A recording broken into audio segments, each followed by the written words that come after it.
Hello everyone. Today we are going to present our assignment 2 for the software architecture module. Our topic is publisher subscriber architecture used by APNS for iOS and its scalability and performance. Before we are moving to the presentation, I'll briefly explain what we are going to present. So in here we are going to present what is the publisher subscriber architecture and what is the APNS and how publisher subscriber architecture used in APNS server and how publisher subscriber architecture work in key factors like scalability, availability, and performance, and how the architecture developed with the APNS and the time. It's basically publisher subscriber architecture evolution and the marketing analysis and the key issues of the publisher subscriber architecture and assumptions of the this architecture and decision criteria and justification and load balancing, because the most important thing is capacity is most important fact of the application development industry today. So finally, and alternatives of the architecture and service. So, I'll introduce what is the first. I'll introduce what is the APNS. APNS means Apple Push Notification Service. It is launched in 2009 with iOS 3. It's a platform notification service, and this is a cloud-based service. It allows a third-party app which is installed in the Apple device to push the notifications, notification with the secure connection. So when the user is available or the device is on, the notification push to the device, but the device is not available at that time, the notification on hold with the device is available. So this is the basic idea what is the APNS. And the publisher subscriber architecture is something publisher is who create and push the notification to the subscriber. So subscriber is a person who consume the message or service when publisher published, and there is some middleware in publisher and subscriber who store in the all the services and notifications when publisher pushed to the middleware, and when the subscriber requests for the service or notifications, the middleware receive that to the subscriber.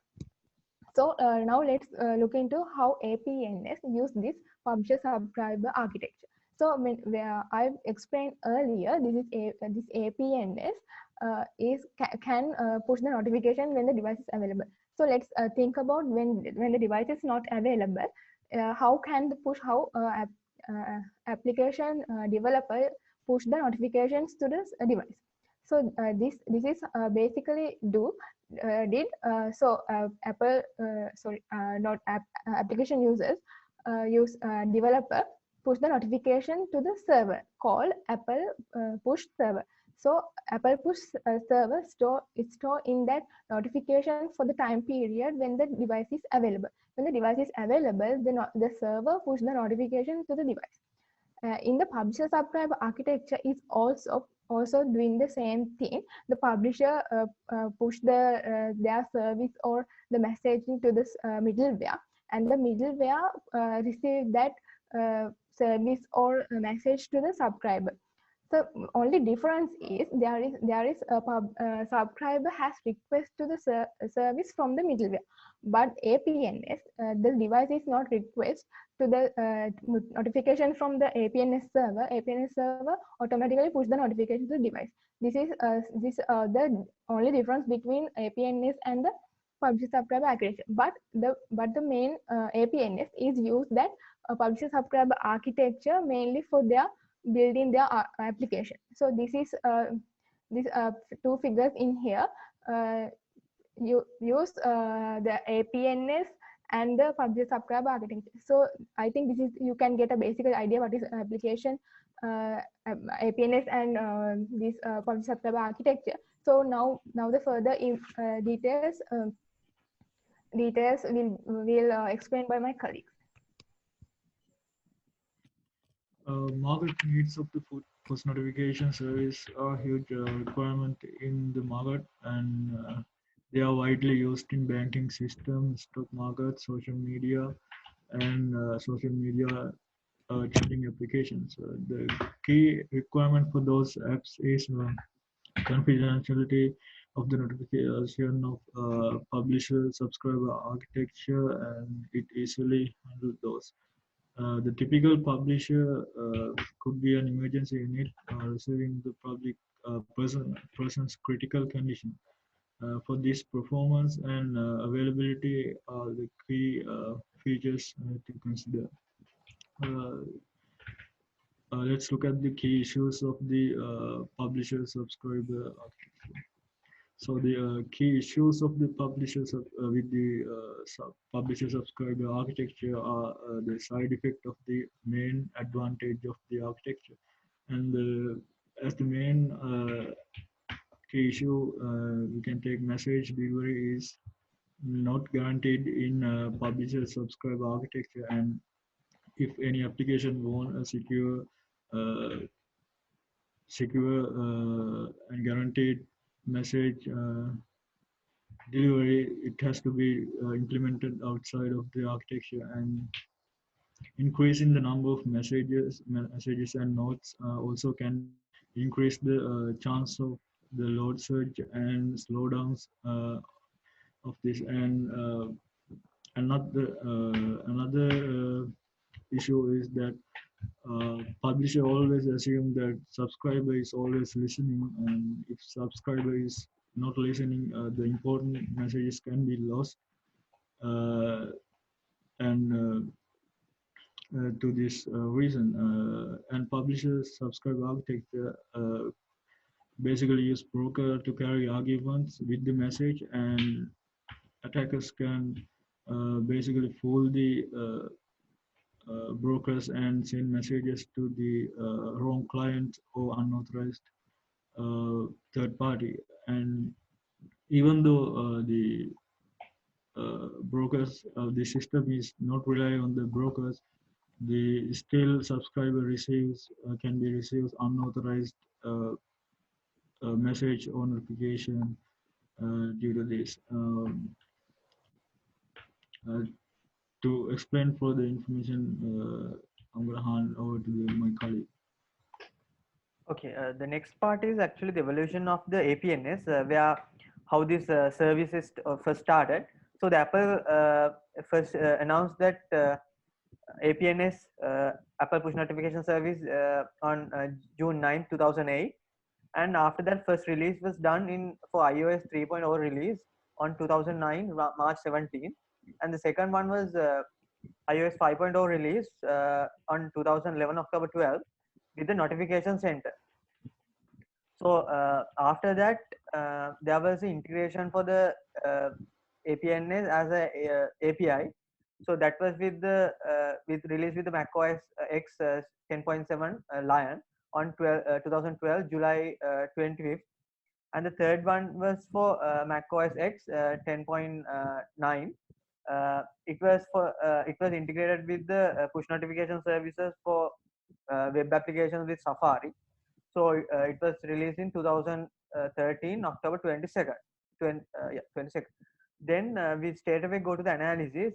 In data analysis section, we are actually discussing about the APNS architecture. We have published subscriber architecture related with the request reply architecture, and with the comparison, we can see that table 1 and the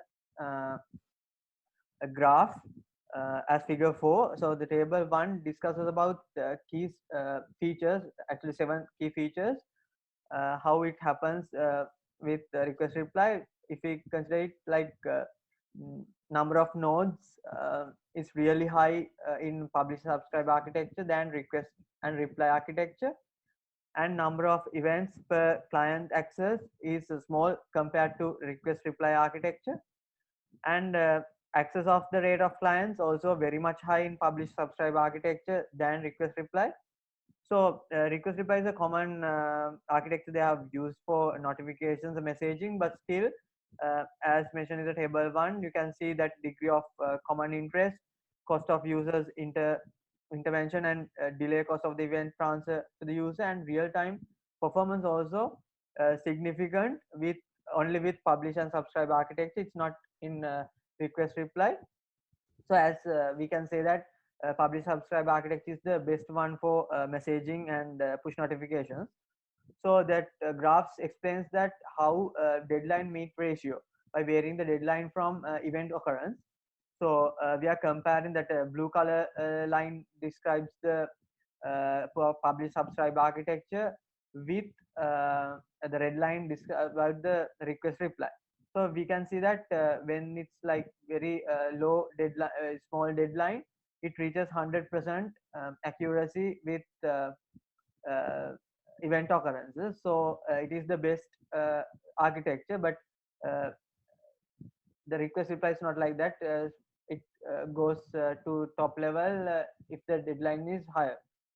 So straight away we can go to analysis part, alternatives and considerations. Here we are considering about 3 points, mainly scalability, performance and availability. Scalability in the sense for public and subscribe architecture, it provides the opportunity for better scalability from different technologies they are using, like parallel operations, message caching and tree based or network based routing.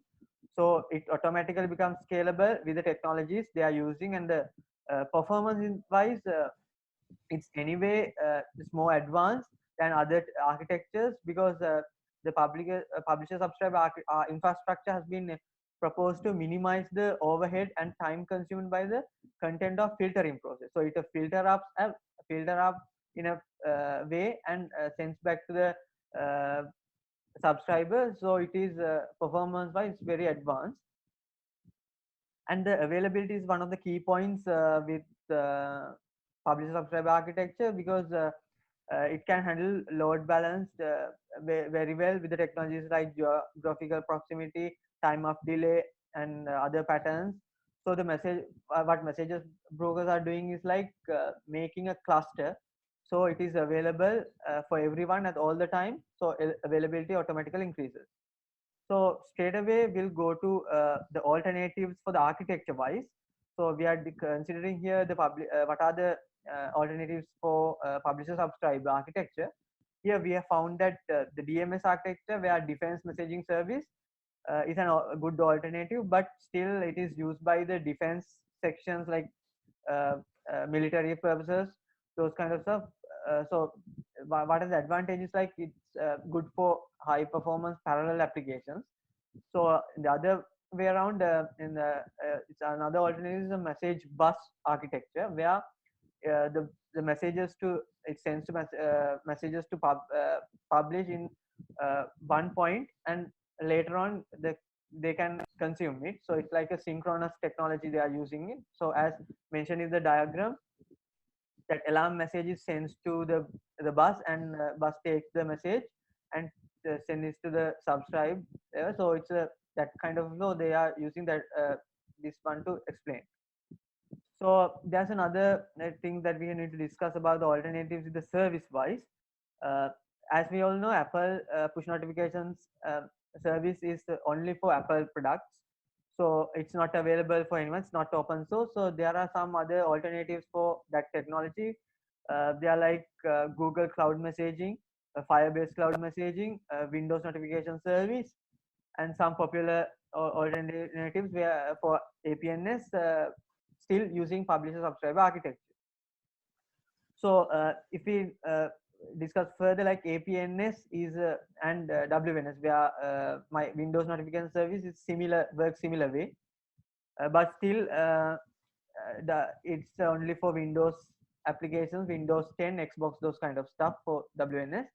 And Firebase cloud messaging also very popular and advanced, because it's use HTTP XMPP implementation, so it's an advanced version of Google Cloud Messaging. So the rest of the analysis will be discussed by my colleague.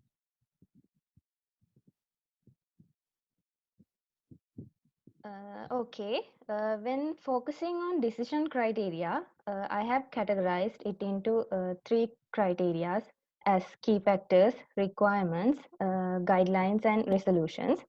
There can be three objectives that meets publish subscribe architecture along with APNS.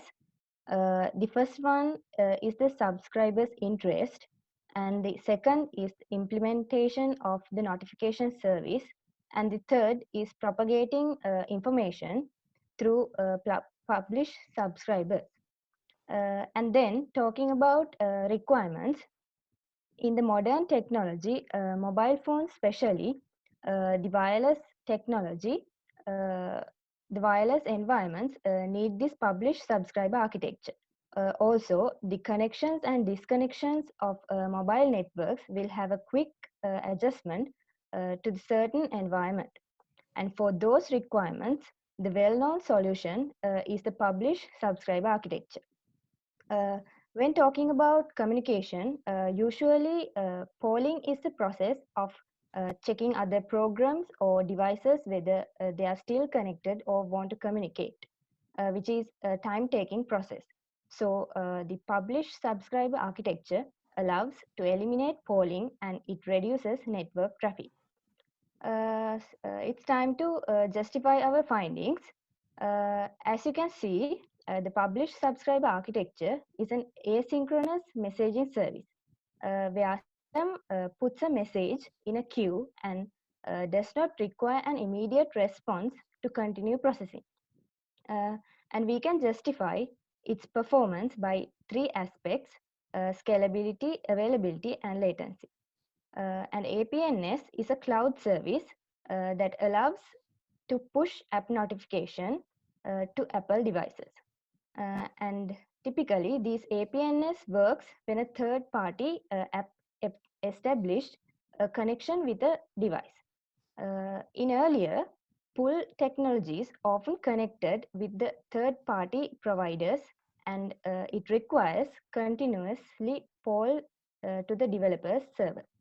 So with push notification, the device is notified only when there is a new notification or a message.